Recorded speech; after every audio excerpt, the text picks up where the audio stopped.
इस वक्त की बड़ी खबर की ओर रुख करेंगे। जॉर्ज फर्नांडिस का निधन हो गया। बड़ी खबर आपको इस वक्त की दे रहे हैं। पूर्व रक्षा मंत्री जॉर्ज फर्नांडिस का निधन हो गया है। इस वक्त की बड़ी और दुखद खबर आ रही है। 88 साल की उम्र में उनका निधन हुआ। और जानकारी के अनुसार आपको बता दें कि स्वाइन फ्लू से पीड़ित थे जॉर्ज फर्नांडिस। बड़ी खबर और दुखद खबर इस वक्त की आपको दे रहे हैं। पूर्व रक्षा मंत्री जॉर्ज फर्नांडिस का निधन हो गया और 88 साल की उम्र में उनका निधन हुआ है। और जो जानकारी इस वक्त मिल रही है, इस स्वाइन फ्लू की वजह से उनका निधन हुआ है। स्वाइन फ्लू से पीड़ित थे जॉर्ज फर्नांडिस, जिसके बाद उनका निधन हो गया। बड़ी खबर इस वक्त की आपको दे रहे हैं। जॉर्ज फर्नांडिस का निधन हो गया। पूर्व रक्षा मंत्री थे जॉर्ज फर्नांडिस। ज्यादा जानकारी के लिए हमारे साथ जुड़ चुके हैं संवाददाता ललित नारायण कांडपाल। ललित, क्या कुछ जानकारी आपको मिल पा रही है? बेहद दुखद खबर यहां पर आ रही है। जी बिल्कुल, जॉर्ज फर्नांडिस को स्वाइन फ्लू हुआ था, जैसा कि अभी पता चल पा रहा है प्राथमिक जानकारी के बाद। और स्वाइन फ्लू की चपेट में आने के बाद उनका निधन हो गया है।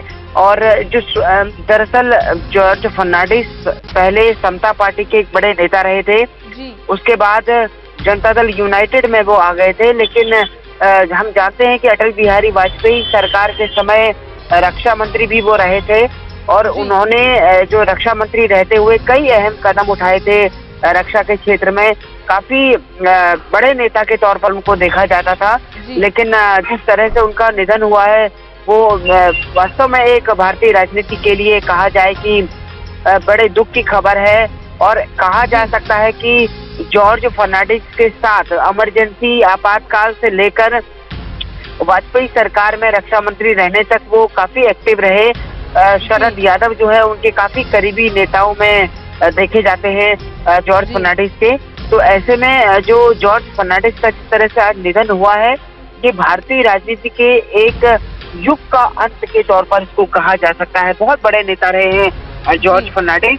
और माना जा रहा है कि प्रधानमंत्री नरेंद्र मोदी भी उनको श्रद्धांजलि देने के लिए जा सकते हैं, जैसा कि जानकारी निकलकर सामने आ रही है। और जनता दल यूनाइटेड के कई नेता जो हैं वो पहुंचने वाले हैं उनके निवास पर। अभी थोड़ी देर पहले ये खबर आई है, तो उसके बाद से जो है जो राजनीतिक गलियारा है उसमें एक तरह से हलचल सी मच गई है और सब लोग स्तब्ध हैं इस पूरे मामले को लेकर। अब देखना ये होगा कि आज ये निधन की खबर के बाद कैसे उनका कार्यक्रम निर्धारित किया जाता है और किस तरह से कौन कौन लोग उनको श्रद्धांजलि देने के लिए पहुंचते हैं। जी बिल्कुल ललित, राजनीतिक गलियारे में हलचल होना लाजमी है, क्योंकि एक बड़े नेता थे जॉर्ज फर्नांडिस और राजनीति के लिए एक बड़ी हानि यहां पर है जॉर्ज फर्नांडिस का निधन।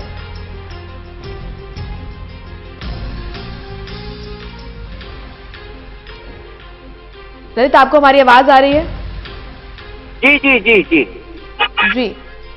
जिस तरीके से आपने कहा कि राजनीतिक गलियारे में हलचल इस वक्त मची हुई है, तो जाहिर सी बात है, लाजमी है कि हलचल मचेगी, क्योंकि एक बड़ा नाम था जॉर्ज फर्नांडिस और राजनीति के लिए एक बड़ी हानि इसको माना जा रहा है जॉर्ज फर्नांडिस के निधन को।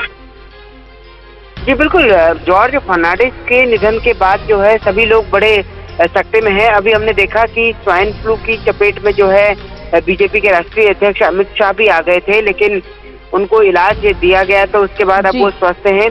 लेकिन जो जॉर्ज फर्नांडिस थे वो काफी लंबे समय से कई और बीमारियों से भी ग्रसित थे। तो ऐसे में जो प्राथमिक जानकारी निकलकर सामने आ रही है उसमें ये पता चल रहा है कि उनकी जो एक तरह से रिकवरी सिस्टम है, इम्यून सिस्टम है बॉडी का, उसने काम करना बंद कर दिया था। दवाओं ने रिस्पॉन्ड करना बंद कर दिया था, जिसके बाद जो है दवाओं का असर नहीं हो रहा था और उस कारण जो है उसका निधन हो गया। तो कुल मिलाकर जो है जॉर्ज फर्नांडिस का निधन केवल किसी भी विशेष पार्टी के लिए नहीं बल्कि भारतीय राजनीति के लिए एक बेहद दुखद खबर है।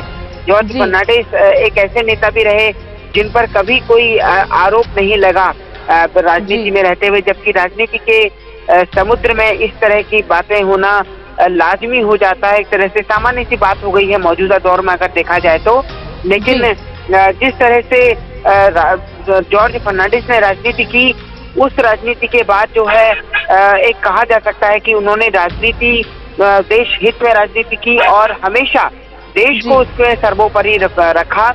और ये भी कहा जा सकता है कि राजनीति में जिस तरह से आरोप लगते हैं, व्यक्तिगत आरोपों को लेकर उन्होंने कभी राजनीति नहीं की।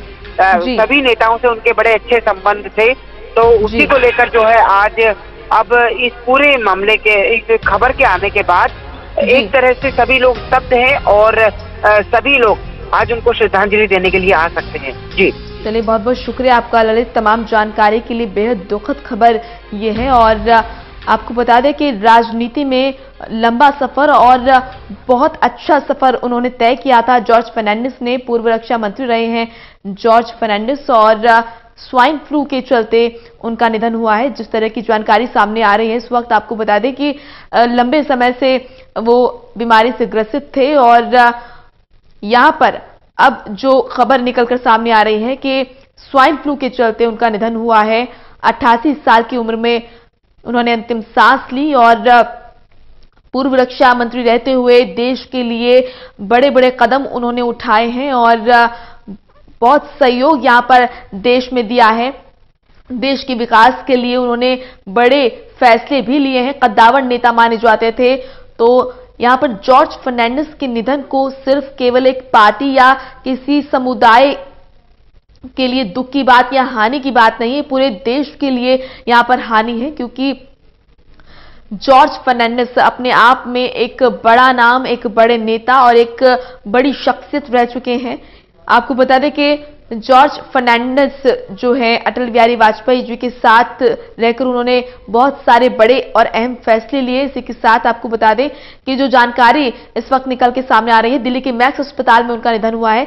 पूर्व रक्षा मंत्री जॉर्ज फर्नांडिस का निधन, बेहद दुखद खबर इस वक्त की बड़ी खबर आ रही है। 88 साल की उम्र में उन्होंने अंतिम सांस ली।